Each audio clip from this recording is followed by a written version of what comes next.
And we're going to talk about that as we go throughout today. Now, one of the things we got set up and lined up for today, I'm going to bring my brother Brandon back on up here.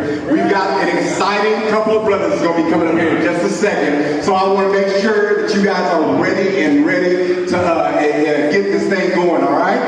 All right, here we go. Brandon, I'm heading over to you, man. All right, guys.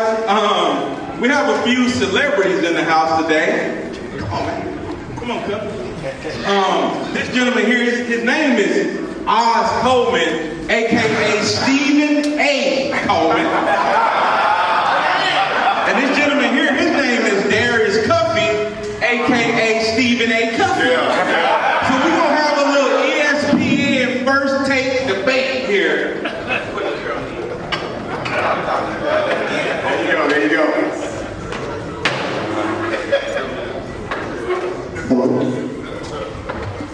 I guess since I got I thought I heard something about the steel curtain back in the day. Yes, all right, guys. So our first topic on the agenda today, Mr. Jerry Jones got a big decision to make, guys. You guys may have seen where Jalen Hurts with the Eagles signed a long-term contract. Lamar Jackson recently signed a long-term contract. Tua with the Dolphins signed a long-term.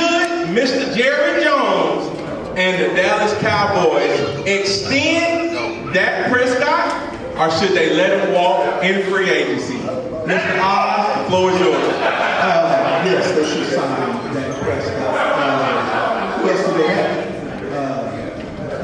They've mismanaged his contract from the very beginning. And all it's doing is just going up and up. So they have mismanaged his contract from the very beginning. So yes, they should sign him because who else?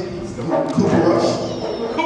For the playoff and lose again and again and again.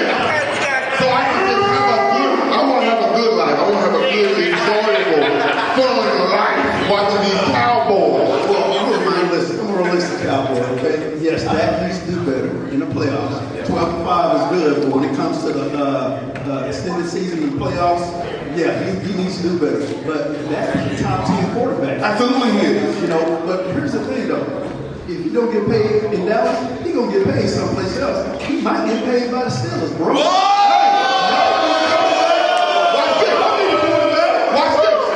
I'm so good in my manhood. Send them. Double dog dare you to send them to Pittsburgh. We will break the bank because that old man Russell ain't it. Russell ain't it. I like that. Cowboys are boy. Oh. You a cowboy. You pouting on social media live. What you doing? You got a star in your chest. The boy. Okay. Let's change it. Now, see, we're in a different generation now. You know, these young guys, they all into the social media. They're trying to establish their brand. That's big key. Do I agree with it? No, I do think. Here come guys, this is Lambeau Field South. Lambeau Field South. There's a Lambeau Field in Dallas. So they growing cheese out there, cheese farms out there.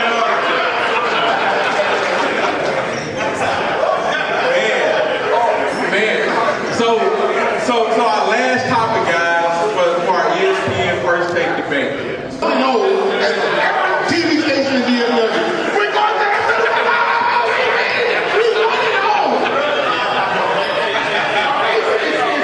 It's mind-boggling to me.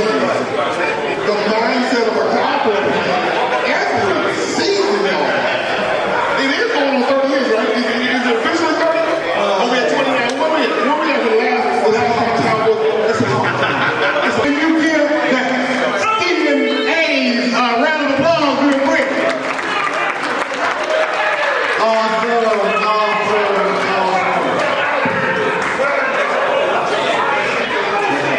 Yeah. All right, guys, we're going to move this right along. We're keeping it into our same theme.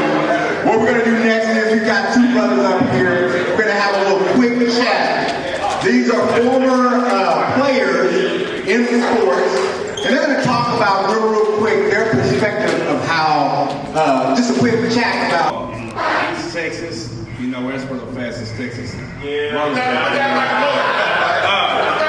Texas, man. What's that now?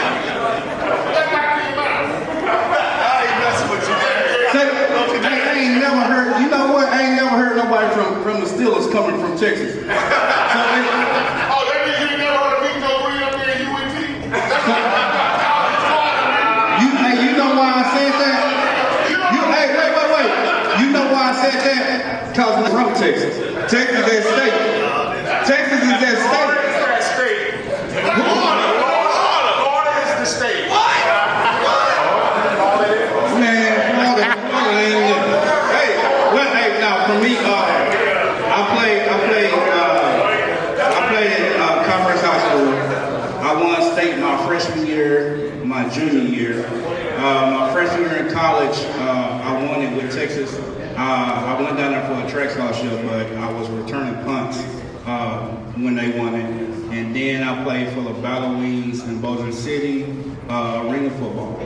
So how you want me to relate it to what? Yeah. How I relate football to Christ is the simple fact that, growing up, that was a fun thing to do. That was a fun thing that brought unity to me, made me feel like I had people that had my back. And I related because, you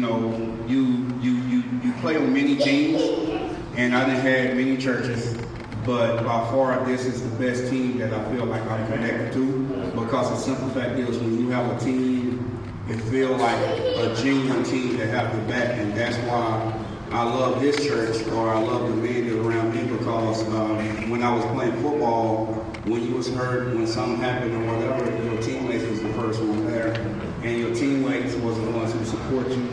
Your teammate was the one to encourage you, lift you up, and that's the same way I relate to the men's ministry today. Is that team? You got your brothers that you can call that will lift you up, that will move you, that will help you, that will be there for you. So that's how I related from sports to ministry.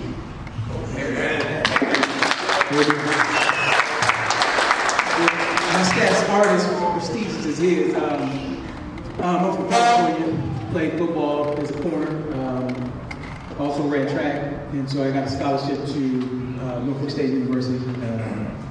So my time there, playing corner, and just being on a team environment, I'll jump right to the perspective of relating this with the kingdom of God.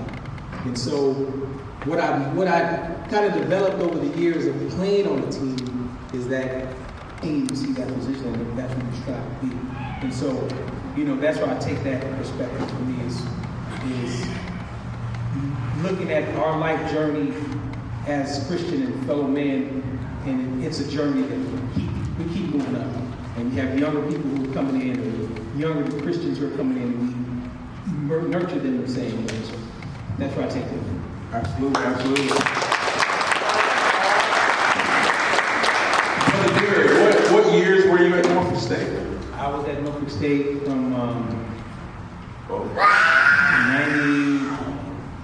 94 to 97, 93 and 94. Okay, I was hoping you said the 90s. So, as a cornerback, who was your role model? Or the person you tried to mimic on the field, or somebody that you say, hey, I like his game, I want to try to do that? Deion Swagger. So Deion, they used to call me like Lil Deion. The only thing I just didn't I didn't get the opportunity to play punt return and do a lot of that. So, but as far as coverage, that's what I mimic. Gotcha. So, Brother Chris, you mentioned you spent a little time down in Austin at UT, huh?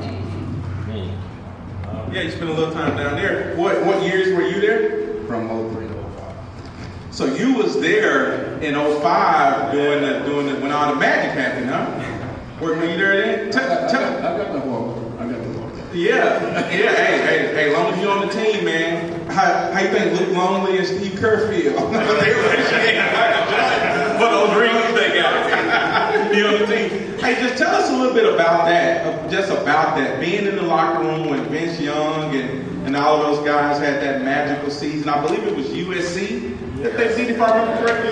Just tell us just a little bit about that year, man, and just how that was essentially one of the greatest games ever almost, and one of the greatest teams almost, man. Just talk a little bit about that. And so for so many cases, you have like the teenager who, or the kid who, everybody has the vision that they, going to the pros, or, and that's usually the vision for, anyone who plays sports. They want to go to the highest level they can. They believe it at a certain point, but you get to a point where God didn't have that dream for you. And so a lot of times I like to give them that advice. Once you're going to college, take serious with your books, do as much as you can academic, and also understand that you have a role beyond sports. Because sports, even if you go to the pro, you're out of it at least 27, 28, for most players you're done, So then you have this whole lifetime of things that you have to focus on. And so try to give them at the, talent don't mean nothing. And I say that not to be in a boastful way, but you gotta be careful because a lot of people can speak about good things, what they can do in Christ and this, that, and the third. But just because you can speak good about that, don't mean nothing about it. A lot of people really, they fake it till they make it to look good. And I'm just being honest with you, and that's the mentality I take to it. That I can find a genuine person, I can find a genuine player. And sports related to ministry is very relatable because just a group of men. The players that put in work and want to stay later.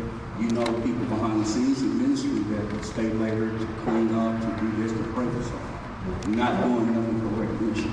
So championship team just mean it just mean character. The championship and personality in the team belongs. Appreciate it. Yeah, so our last question is to go to you, Brother Derek, on this topic. Is related to teamwork. So my son played T-ball this summer. 4-year-old. Y'all was fired up too about it. One of them parents. Oh yeah, fired up. But one thing I noticed when my son, he enjoyed when they were batting. He was the best batter on the team. He would knock it out the park. But when it was the other team's time to bat, he didn't like to, catch the ball or whatever. But just tell the brothers here a little bit about teamwork and working in a team capacity, whether it's on your job, it's on the ministry in church, or in sports. Just tell us a little bit about teamwork and teammates. So yeah, teamwork, I guess, a lot of times what happens from what I believe is we teach our children at an early age to be the best and to shine and to do great. And so that seems to overshadow teamwork in a lot of cases, because then you have kids who, you look, especially social media, and look at who's the top one, who's the best. And so everyone wants to be that top kid because that's what you are. We're going to have this quick session on officiating football and what that means to the game, how we prepare, and etc.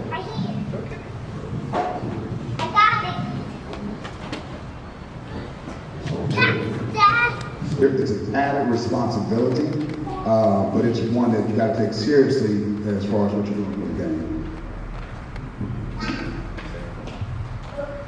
Yeah, I would say a lot of times officials are often overlooked, right? You don't notice the official until one of these come out. You're like, man, that wasn't no holding, man. Your glasses. I never wear glasses out on the field, by the way. Because those kids will, Mr. you need to see your glasses out.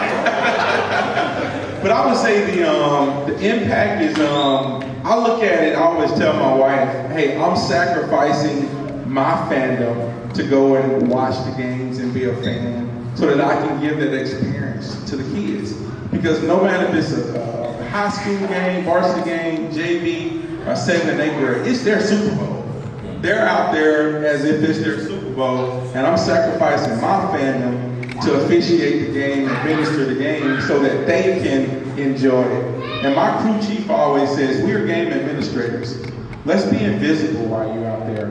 Don't be after this is my field or this is my, no. You're out there to administer the game. You're not out there to implement rules. You're there to enforce the rules that the governing body put in play. and just the impact of it, right, from a Christ perspective.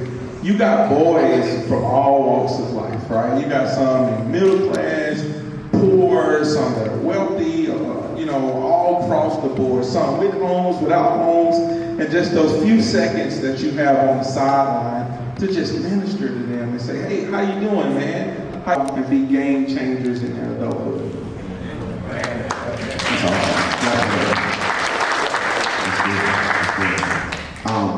So from a away game and a home field advantage perspective, us wearing this jersey right here have experienced some difficulties away and home field advantage. As a ref, I know that there's traveling refs, I know that there's refs that stay in certain areas.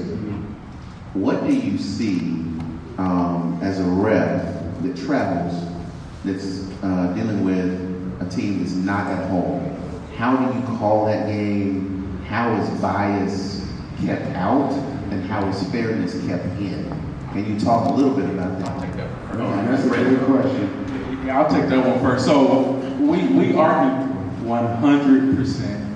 And there's no, kind of go off what you're saying, there's no such thing as the home team refs or the visiting team refs. Yeah, girl. We are from all over. Like my crew of 7, you got guys from Frisco, Rockwall, Horny, Garland, wherever, right? And you can officiate game in Waxahachie, Capel, wherever you at. And what most people don't know, you are graded every week. So we have film, just like the players and the coaches watch film, huddle film. We have huddle film where we are evaluating. So if you screw up, millennial age, but we get so distracted with being a man that we forget about the thing that's important. That's right. So it's about our priorities.